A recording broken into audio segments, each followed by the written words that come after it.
Hello students, welcome on Vigyan Ansh. You are with Hardeep Singh and today's topic is the images formed by the spherical mirrors. In this video we will concentrate mainly on the ray diagram. हम किसके बारे में पढ़ने जा रहे हैं कि रे डायग्राम कैसे बनानी है उस पर हम बात करेंगे। सबसे पहले देखिए आप जरा, जब भी आपने रे डायग्राम बनानी है तो एक रे सेंटर में बनानी है और उसमें क्या करना, सी और एफ के बीच की दूरी बराबर होनी चाहिए। जब भी आप बनाएं सी एफ, इसी तरह से जब आप मिरर डिज़ाइन करें उसके आगे, तो मिरर डिज़ाइन करने के बाद जो उसका पोल आए, पोल जहाँ पे ये line C F by line मिलती है, तो उसकी दूरी भी बी से एफ की, एफ से सी की दूरी अगर आप बराबर रखते हैं, if they are equal distance, आपकी डायग्राम बहुत अच्छी बन जाती है। अब हम देख रहे हैं, पहला केस लेते हैं, जब कोई इमेज इनफाइनाइट है, बहुत दूर है, अनंत दूरी के ऊपर है, तो कैसे होगा। देखिए, तो जो रेज हैं वो पैरेलल टू प्रिंसिपल एक्सिस आती हैं। प्रिंसिपल एक्सिस कौन सी लाइन हुई है, सी एफ वाई लाइन। तो जब ये द्वारा टकरा के मिलती हैं तो दे मीट एट एफ। हमने पढ़ा है कि ये प्रिंसिपल फोकस के ऊपर मिलती हैं, तो दैट्स वाई जो इमेज है वो प्रिंसिपल फोकस पे ही बनेगी। अब क्या क्वालिटी हुई, नीचे पढ़ेंगे। देखिए, ऑब्जेक्ट जो ग्रीन बॉक्स है उसमें क्या लिखा हो, एट इनफाइनाइट। तो इमेज कहाँ आई, एट प्रिंसिपल फोकस।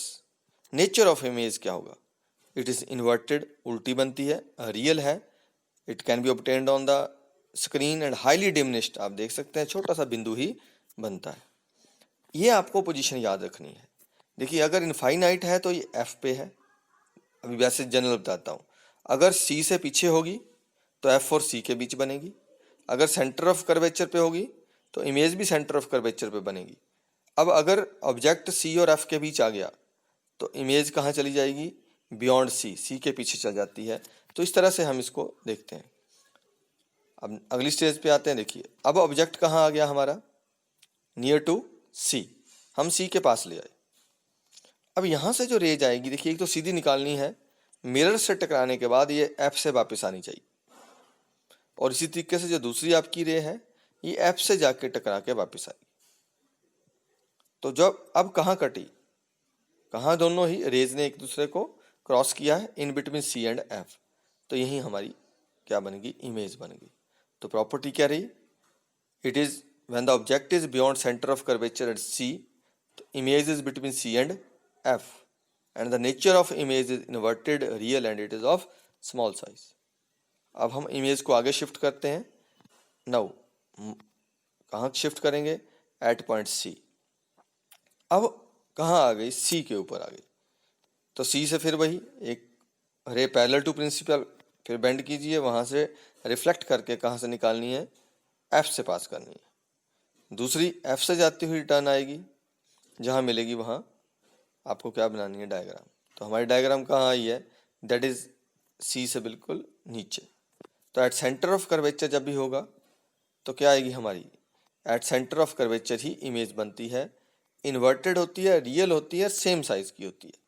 देखिए, साइज बढ़ता जा रहा है लगातार, और इमेज क्या हो रही है, मिरर से पीछे को हटती जा रही है। नाउ अगली कंडीशन में देखते हैं, when object is between C and F. अब ऑब्जेक्ट किसके बीच है, सी और एफ के बीच में है। तो क्या होगा, जब रे डायग्राम हमारी आएगी तो फिर वही सिस्टम रहेगा, लेकिन अब जब ये मिल रही है तो कहाँ मिली, इट इज बियॉन्ड सी। सी से पीछे चली गई, साइज और बढ़ गया, उल्टी बन रही है, रियल है और एलार्ज है। तो नीचे क्या निकला, when object is between C and F, image beyond centre C है और इन्वर्टेड है, रियल है और एलार्ज, राइट। अब इसके बाद हम कहाँ ले आएंगे, ऑब्जेक्ट को एफ के ऊपर। जब ऑब्जेक्ट एफ के ऊपर है तो रे सीधी मिरर से टकरा के जब रिफ्लेक्ट होगी तो जाएगी एफ के बीच में से क्रॉस करके, और दूसरी रे वहीं से पोल पे जाके रिफ्लेक्ट होगी। अब हम क्या देखते हैं, हमारी जो इमेज है वो कहीं मिलेगी, लेकिन कहाँ मिलेगी, एट इन्फिनिटी, पता नहीं कहाँ जाके मिलेगी। अब क्या आ गया, एट प्रिंसिपल फोकस एफ हो तो इमेज एट इन्फिनिटी होती है, and nature of image inverted, real and highly enlarged होती है। अब वही कंडीशन आगे देखिए, जब हमारा ऑब्जेक्ट इनफाइनाइट था तो इमेज कहाँ थी, फोकल पे, है ना, प्रिंसिपल फोकस के ऊपर। अब ऑब्जेक्ट कहाँ रख दिया, प्रिंसिपल फोकस पे, तो इमेज कहाँ पहुंच गई, इन्फिनिटी पे आ गई है। तो ये उसी की अब पोजीशन चलती है। यहाँ तक तो हमें मिली है इन्वर्टेड, रियल और इमेजेस ऑलवेज। लेकिन जो अगली इमेज रहेगी, जब ऑब्जेक्ट हमारा सी और एफ के कहीं बीच चला जाएगा, सॉरी, जब ऑब्जेक्ट हमारा पी और एफ के बीच चला जाएगा, तो इमेज क्या होगा, कभी भी रियल नहीं बनी, तो इमेज बन जाएगी वर्चुअल। क्योंकि अगर हम दो रेज को देखते हैं तो ये दोनों रेज एक दूसरे से दूर जा रही हैं, इसका मतलब ये रियल साइड तो मिलेंगी नहीं। तो हम इनको क्या करेंगे, इनको बैक साइड को एक्सटेंड करेंगे और जहाँ कहीं ये आपस में मिल जाएंगी वहाँ हमारी इमेज तैयार हो जाएगी। अब आप देख सकते हैं हमारी इमेज क्या वर्चुअल है, क्या बन गई, वर्चुअल है। सीधी खड़ी है तो क्या बोलेंगे, इरेक्ट है, और है क्या, एनलार्ज्ड है।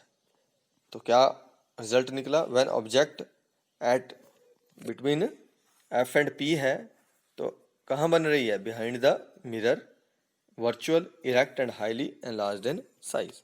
ये तो थे कॉनकेव मिरर के। अब देखते हैं कन्वेक्स मिरर की रे डायग्राम कैसे बनानी है। एक तो मिरर उल्टा हो जाता है कन्वेक्स में, बाकी वही रहेगा। अब अगर इनफाइनाइट में है तो क्या होगा, हम जानते हैं कि ये जो रे है अपना कन्वेक्स मिरर है, ये डाइवर्जेंट है, ये तो लाइट को इकट्ठा करता ही नहीं है। तो जो इनफाइनाइट जो भी रेज आएंगी वो तो बाहर की तरफ बढ़ जाएंगी, वो डाइवर्ज हो जाएंगी। इसलिए हमें फिर इमेजिनरी लाइन ही ड्रा करनी है, और जहाँ कहीं इमेजिनरी लाइन देखिए तो ये बना रे diagram of image found by convex. तो अगर इनफाइनाइट है तो कहाँ बन रहा, behind the mirror at F. तो यहाँ जो इसका फोकल होता है वो इमेजिनरी फोकस होता है, ना कि रियल फोकस है। तो अपीयर टू मीट, तभी हमने जब पीछे डेफिनेशन लिखी इसकी टर्मिनोलॉजी की, तो वहाँ हमने क्या लिखा, अपीयर टू मीट। तो ये virtual, erect, highly diminished in size. अगर आप कहीं और रख लेते हैं, कहीं भी रखिए, हमने रख दिया सी और पी के बीच। अब देखिए अभी क्या होगा,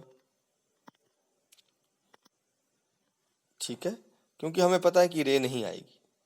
तभी क्या बनी, इरेक्ट, स्मॉल साइज, डिमिनिश्ड, लेकिन वर्चुअल। तो हमने यहाँ से देखा कि जो कन्वेक्स मिरर है ये ऑलवेज वर्चुअल इमेज बनाता है। याद रखिए कन्वेक्स मिरर का क्या आया, वर्चुअल, इरेक्ट और डिमिनिश्ड इमेज बना रहा है। बट जो कनकेव मिरर था वो पहले क्या बनाया उसने, रियल, इन्वर्टेड, साइज छोटे से लेके बड़ा हो सकता था। लेकिन जब कहाँ आ गई, ऑब्जेक्ट कहाँ आ गया, प्रिंसिपल फोकस और पोल के बीच में आ गया, तब जाके क्या बनी उसकी, that is the virtual image, erect image and enlarge in size. So इस तरह से आप रे डायग्राम बनाइए, पढ़ते रहिए, बढ़ते रहिए। जय हिंद।